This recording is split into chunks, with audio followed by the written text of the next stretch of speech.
Hi there, my name is Bennett Santana, and I'm excited to welcome you to my channel. For over 30 years, I've been on a journey of building and growing businesses, facing challenges, and learning what true leadership looks like, both in business and in life. Along the way, I've discovered the power of applying the principle of what I've learned. I spent 4 years in the E-Myth program. I also have a business degree from Indiana University and master's from DePaul. Combined with my faith, I've discovered the power that's connected in all those to create a real and lasting impact in my business and obviously in the lives of others. So this channel is all about sharing the wisdom, the tools, the strategies that have helped me not just survive, but to thrive as a business owner, as a mentor, as a coach. And whether you're just starting out in business or you're looking to level up your leadership, I'm here to help you unlock your potential and lead to purpose, vision, and heart. So let's dive in today's topic. And it's starting the business foundation that will drive you to success. So I have a question. What separates a leader who builds something that lasts for a long time, it really helps a lot of folks, to one that builds something that doesn't last and is closed because of burnout? It comes to three things: vision, action, and mindset. And today I'm going to show you how to activate these and how to become the leader who inspires and strives. And so let's look at the first one of the VAM. We call it VAM. V is for vision. And what you want to do is you want to be a person that activates vision. We call that vision activation. And so where does vision happen? Vision happens in the eyes. And I share that with a lot of folks. I share you have to see something, in your mind in order to really kind of capture it. Most people would say, act to see to believe. But the fact of the matter is, you have to believe to see. I had a Volkswagen. It was red, Volkswagen Beetle. Every time I drove that Volkswagen Beetle, I would actually see other Beetles. In fact, I have a Jeep now. Now I have a Jeep. All I see is Jeeps, and I got to wave. And so as soon as I entered that area, I actually activated something in my mind, and my eyes were activated where I would actually see a Beetle, if I was driving it, or a Jeep Wrangler. And I'll tell you, everyone has the power of vision. That's the one thing. You have to realize what the eyes are. The eyes basically connect straight to the brain. And really, you think your eyes are looking at something? No, it's actually your brain is looking at something. And so I want to share with you, in the Bible of Proverbs, it says, without a vision, people perish. I have to share this with you. One thing I've learned in life is that folks that don't have a vision, they sort of wander around and they never really get out of that wandering. They never kind of break out of those habits that keep people. I work with young men at 30 years old. I work with their goals, and yet at 40, 45, they're still working on their 30-year goals. There's a great example. Samson from the Bible. They basically, what did they do when they finally found his strength, right? They cut his hair, they found his strength, they put him in chains. But what did they do next? They actually blinded him. They blinded him, and then they put him to basically grind in a circle. And so that's what happened with men and women who don't have a vision. They just grind and just continue in a circle. But one quick way to get you out of that circle, develop a vision. That's the one thing. The Bible talks about write the vision down and make it plain on a tablet for those who read it. This is one verse I have to tell you. I don't care what religion you are. You have to have a verse. If you're going to remember anything from the Bible, read this one because it's powerful. Write the vision down. Right? All you got to do is take the vision, write it down. It could be your goals, your strategic objectives, but you write that down. You make it plain. It has to be very easy to read. And make it plain on a tablet. And it says, for those who read it. In other words, motivate those. Whenever you read it, whenever a person reads that vision, they should be motivated to run. And I tell you, this is the key thing about business owners and leadership. You have to have vision. And a lot of times you're saying, well, how do I develop vision? I don't know what I want to do. That's the biggest challenge that we all have. Some folks, like my daughter, from 5 years old, she wanted to be a chef. I would turn her over, like, hey, you're going to be a lawyer, a doctor. And she would turn around, wake up, and say, no, I'm going to be a chef. I have another daughter who doesn't know what she wants to do. So you know what? I have to say, vision, some of it is inspired. Some of it is desired. My daughter, who knew what she wanted, that was inspired, divinely inspired. My other daughter didn't know, so she went to business school. She's actually working in my business. She's learning to develop a desire, a skill. Driving vision always is on the foundation of the person's personal mission, right? If I'm going to have a vision for my company, it has to rely on what I want. What do I want? You know, I'd worked at a major corporation, and I realized in that corporation, I didn't really do real well. And I thought I could always start a business, but I wanted to start a particular business. I wanted to start a business that helped people. I didn't like profanity. So I said I wanted an office where there was no profanity. And so these were my personal desires. And so when I created my own personal mission, I've incorporated that. I want to start at something that really would help people. Actually, JAMA Psychiatry found that people who have a purpose actually live longer. They have a lower mortality rate if you have a purpose. And so when I look at your personal purpose, you got to keep in mind, there's something that's called the self-determination theory. It talks about people are looking for three things. One, they want to be competent in something. In other words, they want to be able to solve a problem. They want to be competent to do that really well, maybe move to a virtuoso level. Second thing they want to do, they want to be related or in relationship with people, right? They want to know people. They want to be connected. They don't want to work in silos. They don't want to be independent. And the third, and it's interesting, they want to have autonomy. Autonomy. In other words, the ability to make decisions. That's the real key thing about a personal mission. So one of the things is that in order to find my personal mission, I had to spend time. I actually worked with an author named John Garther. He wrote a book called Releasing Kings. He has a module online. You could find it. It's called The Heart Plan. I worked on a heart plan for myself. I really sat down to say, what really drives Bennett Santana? What really drives me? One of the key components that drives me is that I want to help others. But another key component that I discovered, I'm really an inventor. I invent things. I was been inventing things from the time I was 5 years old, and I'm still inventing processes, procedures that basically help with an interaction with a customer. So I connected with that. And so our motto with our company is called Providing Professional and Passionate People that Impact Our World. I want to be around. My mission is to be around professionals. My mission is to be around passionate people. And I want to be around people who are impacting positively others. Because why? That's me. I'm professional. I'm passionate. And you know what? I want to help others. I developed my branding statement that is exactly my personal mission. And guess what? When you connect your vision of your business to your personal mission, it's going to be easy for you to produce the branding that you want. Your USP, unique selling proposition. All that is going to come together for you, and you're going to have a coherent message to bring. And obviously, all this leads to business mission. What is mission, right? Mission is like the word like ministry. Really, a minister, you know what a minister is? Someone who waits on table. And I have to tell you that someone who goes out on a mission, waits on tables, servant, that's what it does. Waits on another, serves another person. Let me just kind of say, what is the power of vision, right? Vision is the art of seeing what is invisible to others. That's what vision is. And when a leader could see something that's invisible to others, you got a unique trait. My stepson, he purchased a property in Puerto Rico. And when I saw it, it was overgrown with weeds. And I said, that place has potential. But other people were saying, why are you buying this piece of junk? Why are you buying this? And I'm like, it's not junk. It's just weeds that are overgrown. That could be taken care of by a gardener. I could see something different, right? I know that the fact that when I rent an apartment, I never rent the apartment when I'm rehabbing it. Why? Because the tenants do not know, they don't have the vision as to when it's going to be finished. But I do. I could see how it's going to be finished. I could buy something that's still half made and understand how it's going to be finished. So let me just kind of tell you, vision provides direction. As I mentioned before, where there's no vision, the people perish. That's a true statement. A clear vision really acts as a roadmap and guides us toward our goal and aspirations. Let me just kind of tell you, if I was in an airplane and I left Chicago O'Hare Airport and I headed toward Houston, what's going to be the factors? I'm going to point that plane toward Houston, right?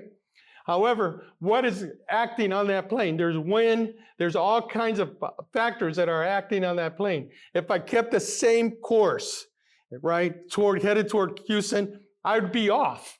If I kept the same course, kept the same direction on the compass. And that's what a vision is about. It's not where you're setting the direction for, it's where you want to be. And that's where you have to be clear. The end in mind is what you have to have clear.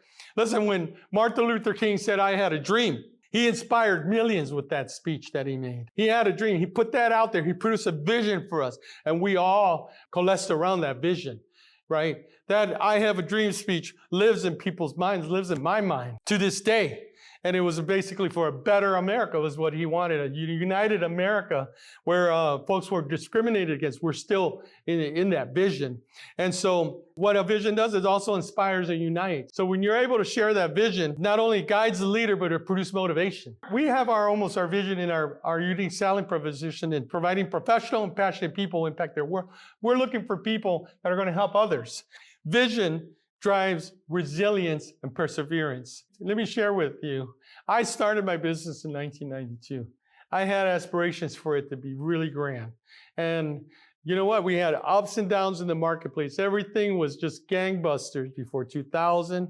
But when we got to 2008, where there was that credit freeze, the business just dropped to like nothing in sales. I was almost into foreclosure. I had lost my home, I lost my property, and I said to myself, what's my vision? My vision was to grow a business.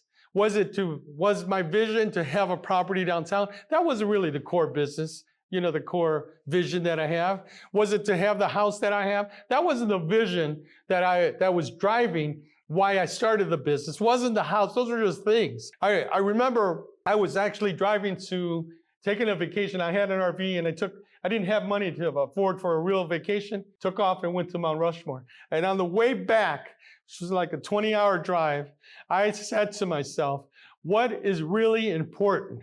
And the one thing that was important is about keeping this business going, keeping my company, Business Staffing of America, going. I had a vision for it, and I said to myself, the other things aren't important. The property that I had downtown Chicago, it wasn't important. My house wasn't important. What was important, it was keeping that corporation going. And I made a decision that day based on my vision. And that was to basically allow my building to go into foreclosure and allow my house to go in foreclosure. That involves a lot of risk. And I let them go. Why? Because I had to keep the business going. And if you know the story, I ended up selling my business. The bank let me stay there for free for 2 years, sold it to one of the neighbors. My house, I ended up with a more miraculous forgiveness of debt. From one day I was a dead man, the next day I ended up with equity. And so that is one of the key factors was the vision. If I would have said, what the most important thing is keeping this house, or most important thing, keeping that property downtown, I may not be in this situation where I'd be able to talk to you. I look at nature too. Where do we see vision in nature? You know what? One thing you can see is like, if you look at the bees provide a powerful example of vision. And so they have a collective vision to basically, and it's all surrounded for their survival, productivity, and sustainability. And I like the example of the bees because, similar to a real well-run organization. The worker bees, they gather the nectar, they build the honeycombs, they protect the queen. Bees have specific roles. It's all contributed to the vision of that they have. A hive gets too big, the bees have to split off and 2/3 of the bees leave. And before they do that, they actually communicate and decide as a group, through a dance. They do a circle dance. They walk in a line exactly how far in distance-wise the next potential hive could be. So they're able to communicate angle, distance, and they all come together and they decide collectively where to move to. And the reason why is they have a collective vision. And so you want your organization to operate on its own, that you won't be at the top of the chain, that they could make decisions for the good. Share with them the vision. Have a strong vision. This is what I want to talk to you about vision, how important it is. So the next thing of the VAM, the VAM, is the action. And I always say to start out with, the first person who gets there creates the rules, right? Just want to let you know, the first person who starts the company, the first person who takes the action, he creates the rules. Have you heard of that, right? So let me describe to you, does anyone know who started baseball? There was a person named Alexander Cartwright. He was the father of modern baseball. He created the first rules, and he developed the Knickerbocker rules in 1845. He actually driven to the West through the gold rush. He took baseball to the West Coast. He actually took baseball to Hawaii.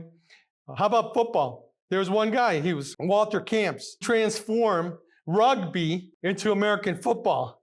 And he did this as a student at Yale. If you think about that, a student at Yale actually created a football. What about basketball? Dr. James Naismith, he invented it originally. Think about this. He invented basketball in 14 ways as a ways to keep his students active in the winter in Massachusetts.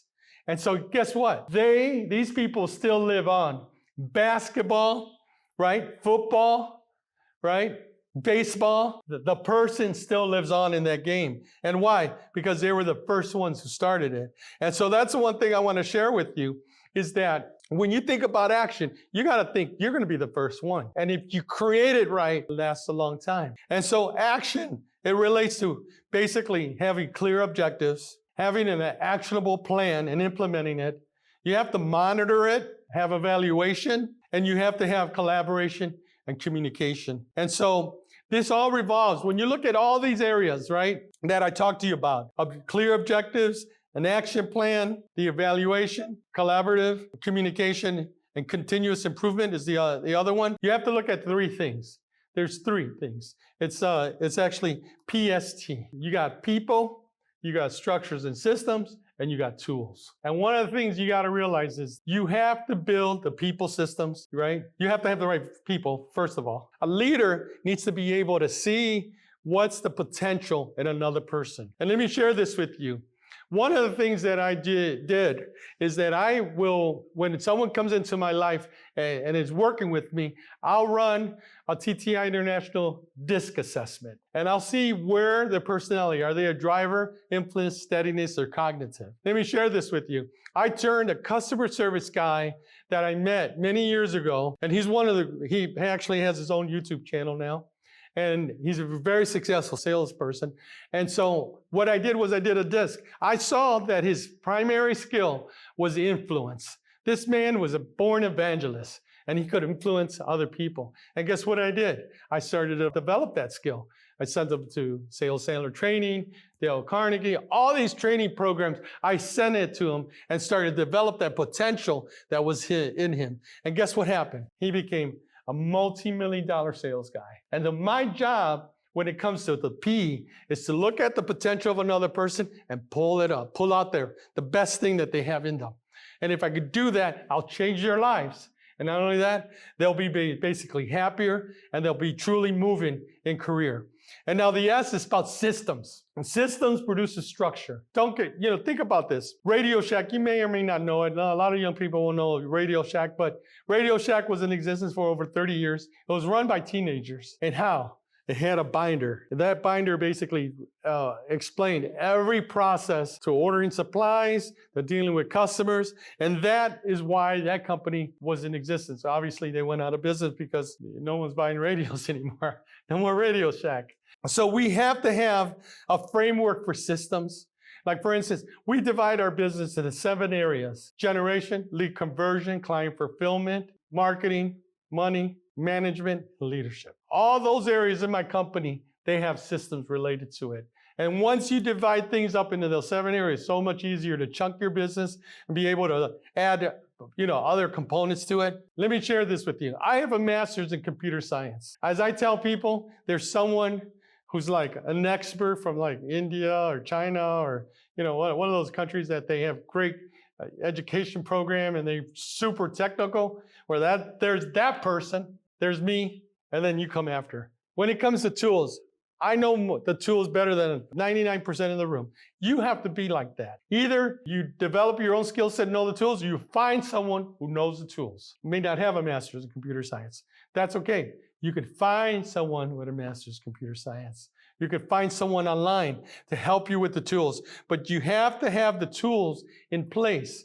Now, there's no excuse. Years ago, for me to have a tool in the staffing business that would manage resumes was $100,000 if I wanted it for 5 locations, at least, to $150,000. That was in the old days. You had to have a server, you had all this protocol, all this stuff. Guess what? You don't need any of that now. You do not need any of that now. All you need, rent tools for like $50 a month. You just need to be able to pick the right ones. You know, even in this video, we have to pick the tools that support us, right? And we have to have those tools documented, and we have to improve the tools. If they don't work, we just take them out. But I spend between 40 to 80 hours each time I find a new tool, just to let you know. The tools that I have are basically been picked. So I've spent a lot of time to find them. So that's super important. And those tools will define your uniqueness in your company, just to let you know. And so the third item is mindset. It plays a pivotal role in shaping business culture. The leader acts, thinks, and communicates, establishes a framework for the influence of behavior and attitudes and performance for everyone in the organization. If the leader is integral, that gets passed down. That whatever the leader is, that gets passed down to the others. If he's a hard worker, that gets passed down. And these are things that you have to keep in mind. You produce a mindset. How do you get a rapper producing a criminal enterprise, as they so allege, to get a racketeering charge? That's interesting. You ever think about that? That there was a culture that was produced that would allow a person to violate their own personal boundaries, right? Never allow your personal boundaries to be violated by your employer. Never, never, ever, ever. It's not about the money. Once it says, this is my boundary, I don't want to lie to people. And so once you get into a situation where you compromise your own beliefs, you get in a place of pain, and you're going to be basically grieving yourself first. But even the reputation that is sick, if you look at the story that I just mentioned, the folks who are involved, that was all a mindset that was produced, manufactured by the leader.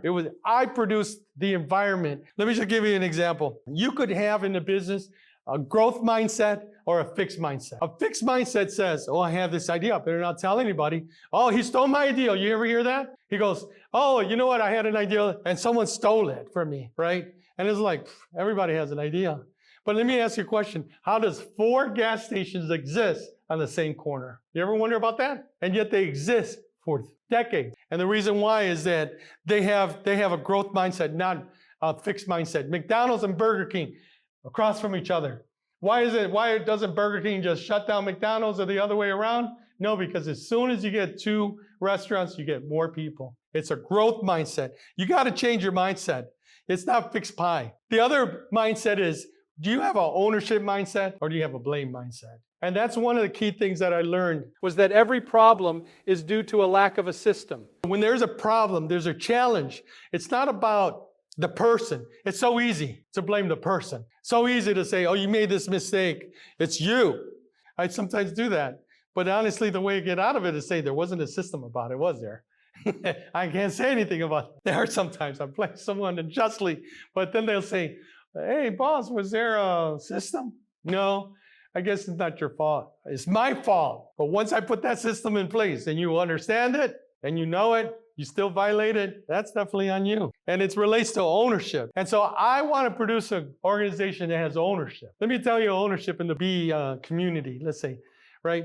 You know what happens when a drone bee, there's 3 types of bees, queen, drone, and worker bee. The drone bee hangs out with the queen so they can have babies. But when he stops and doesn't want to do any more work, he gets escorted out by the worker bees. Thereby, he basically starves outside of the hive. And so I haven't gotten to a place where my organization will actually fire someone that's underperforming. In fact, what I've seen is that some of my employees have even covered people who are underperforming. Where did that come from? Well, you know what? I got to work on that. Don't tell anyone about a crime, or you know how, I forget that, no snitching. The bee community, it's not about, they don't call it snitching. They call it survival. The other thing is that having a mindset of growth versus lack. A lot of times We may say, oh, I'm going to lack here. We're going to come up to this problem if we do this. We're going to be doing that. I get a lot of that. The whole thing is to have a mindset that, hey, things are going to be good. We're going to move into abundance. All things will come to us, and it's through our work. And so, you know what, as a quick recap, leadership is more than authority. It's about producing vision. It's about producing action and mindset. You got to write the vision down, like I said, and make it plain. You got to write it down. You got to align the actions with your long-term goals. Remain steadfast. Let me ask you a question. Are you writing your goals down? Are you acting on it every day? Leave me a comment wherever you're at so I can see that you are thinking about this. Connect with my website on YouTube and subscribe. And so, like I said, this is what I want to do, is share my personal experience about vision and action. If you found this video helpful, subscribe and hit the notification bell for more leadership insight. Share your thoughts on vision, action, and mindset in the comments below. Thank you, and subscribe for more.